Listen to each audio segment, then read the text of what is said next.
Pam Bondi thought she was about to teach a lesson in Congress. But Congresswoman Jasmine Crockett turned the tables, exposing the truth that the law protects the people. Pam Bondi arrived at Congress ready to lecture. But what she hadn't anticipated was receiving a lesson herself. Congresswoman Jasmine Crockett with both clarity and courage reminded her and the nation what the law is truly meant to do. Protect the people, not the powerful. The room was quiet at first. Not the calm of peace, but the tense silence that comes when something significant is about to unfold. Inside Congress, people shifted in their seats. Papers rustled. Cameras clicked softly. Bright overhead lights illuminated the long wooden table where two influential women faced each other across a divide. On one side sat Pam Bondi. She was no ordinary participant. As the former U.S. Attorney General under President Donald Trump, she was known for defending him staunchly. Her name carried authority.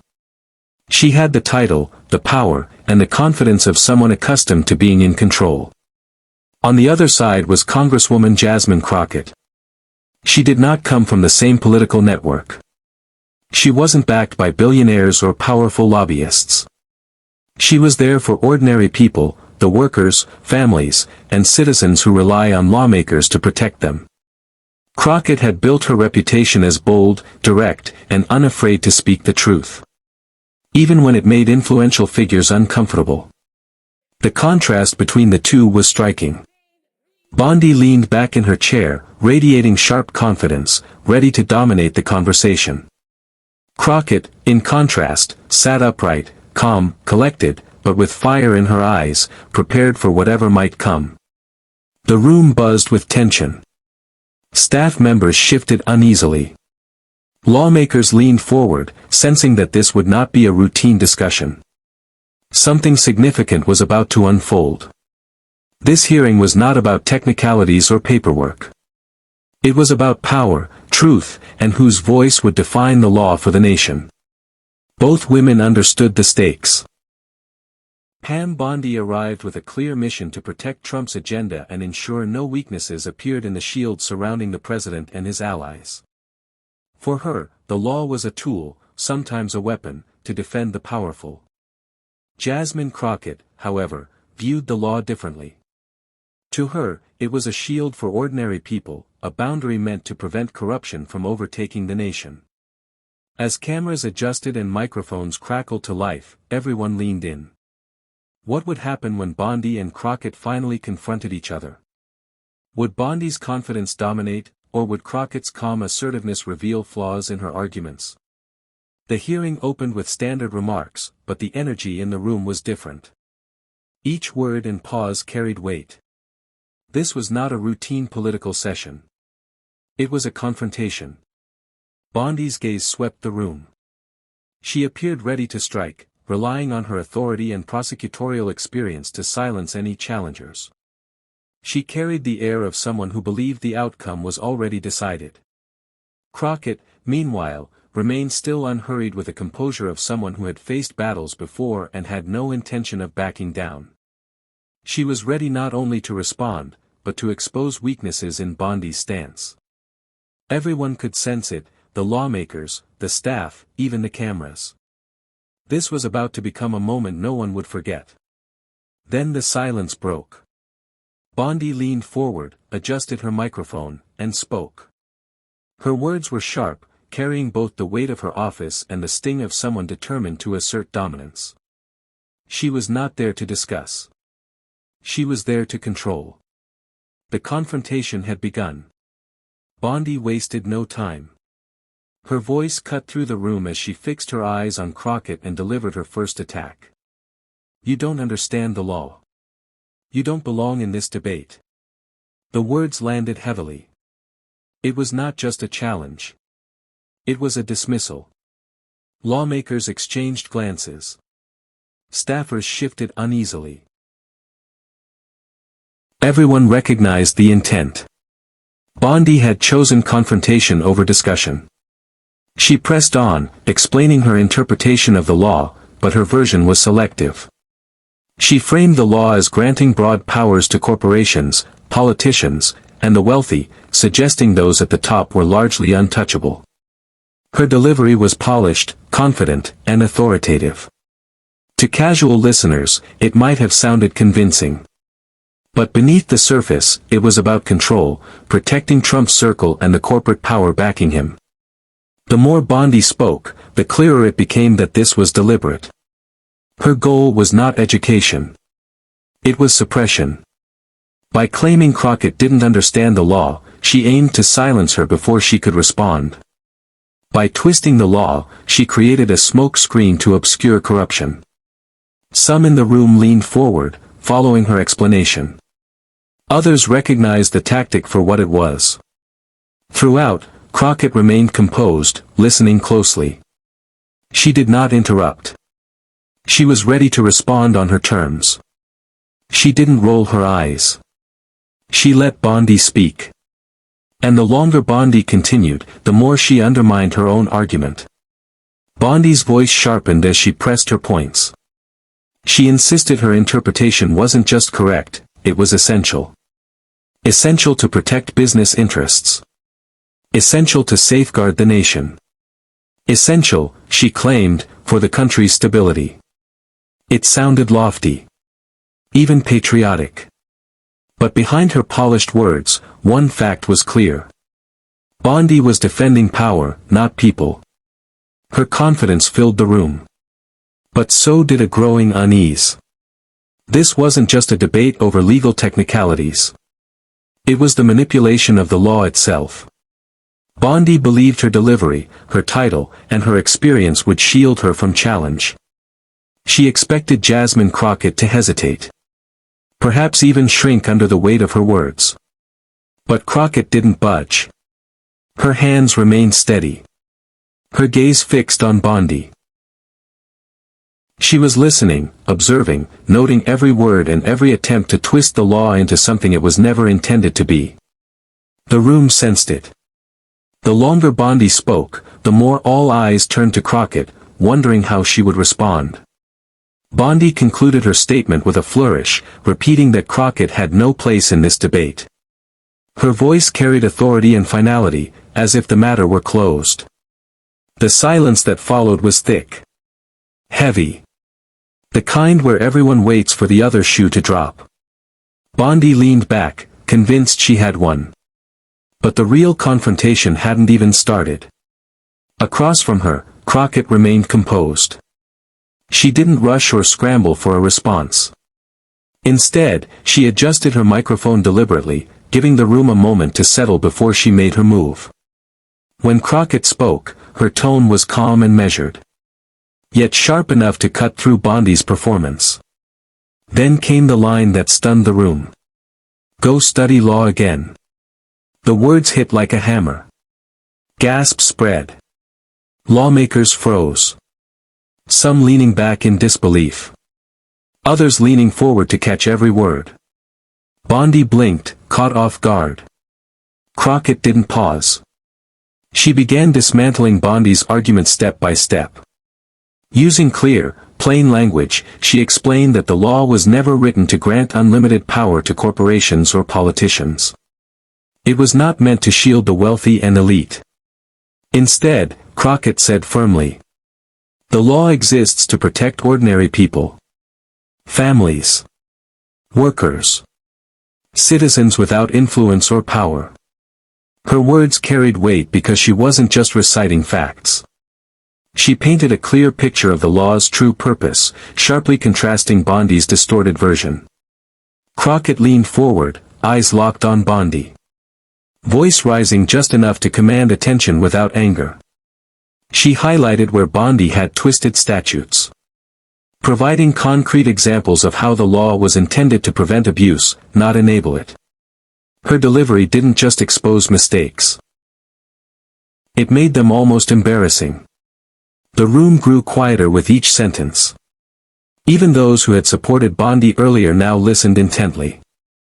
Witnessing a shift in authority.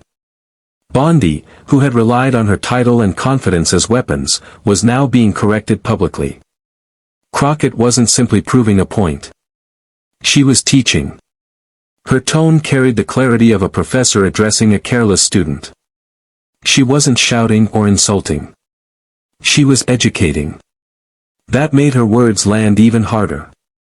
Bondi's earlier insult claiming Crockett didn't understand the law now rang hollow. As Crockett explained the law with precision and undeniable truth. "The Yutz law is not your shield," Crockett stated firmly. "It is not here to protect corruption. It is here to stop it." Every word landed with weight. Bondi shifted in her seat, jaw tightening. For the first time in the hearing, she seemed uncertain. But Crockett pressed on. Not with anger, but with steady, unwavering force.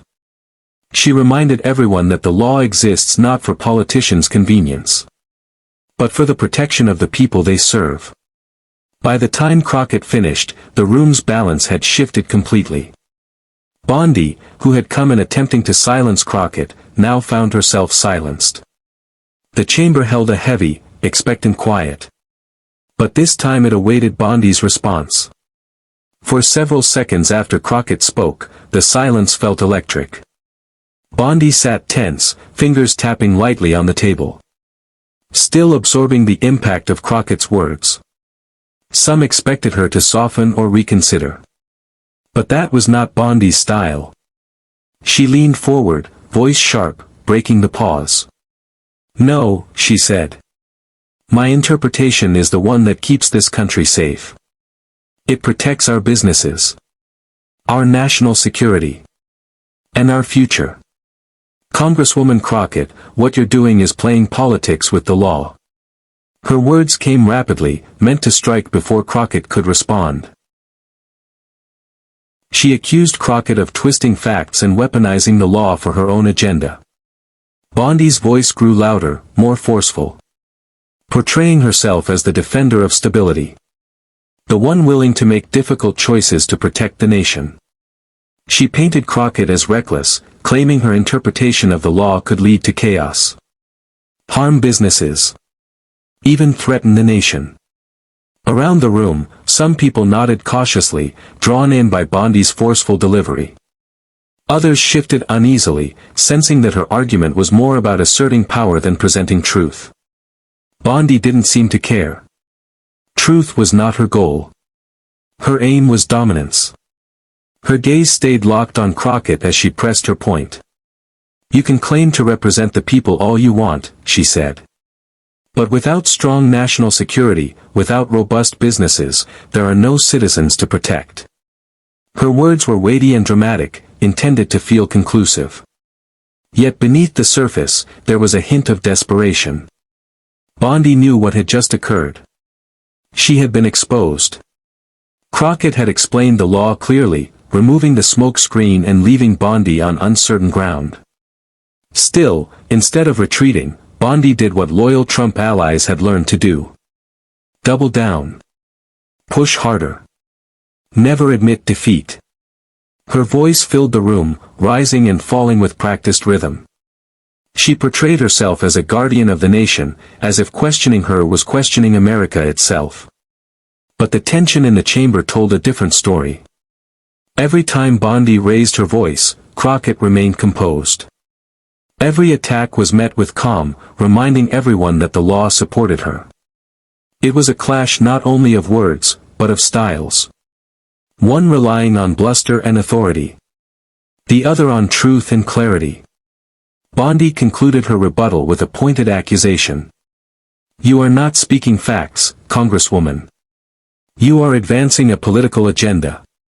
And the people deserve better." The statement landed forcefully.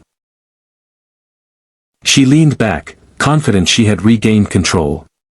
But the atmosphere suggested otherwise. Some lawmakers avoided eye contact, uneasy with how far she had gone. Others looked toward Crockett, anticipating her response. Deep down, everyone recognized the truth. Bondi's words were loud.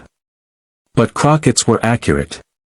Bondi's stubbornness only highlighted the divide at the heart of Congress. A divide between those defending corruption at any cost, and those holding the powerful accountable. The question now was simple. How would Jasmine Crockett respond? The confrontation between Bondi and Crockett was more than a heated exchange. It revealed a much larger story beyond the congressional chamber. By the end, the room felt different. Observers weren't merely watching two women argue. They were witnessing two visions for the country collide. Bondi had positioned herself as a loyal defender of Trump's agenda, twisting the law to protect corporations, politicians, and the wealthy elite. Her authority was clear. But so was her mission.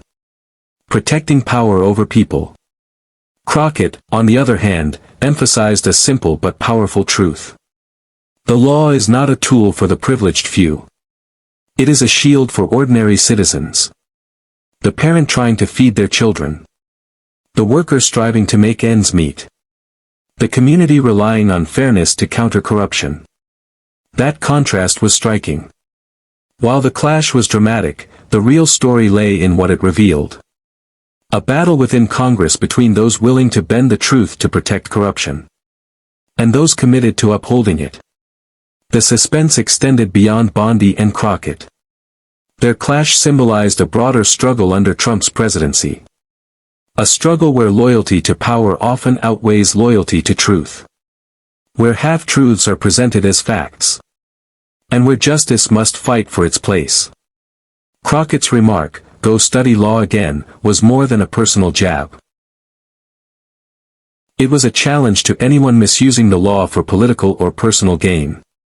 It reminded everyone that knowledge, clarity, and courage outweigh bluster, titles, or political theater. That is what made the moment memorable. As cameras rolled and lawmakers remained silent, a bigger question lingered. In a political environment dominated by power struggles, corruption, and polished lies, who will stand for the people? Will it be figures like Pam Bondi, confident but serving the wealthy and protecting corruption?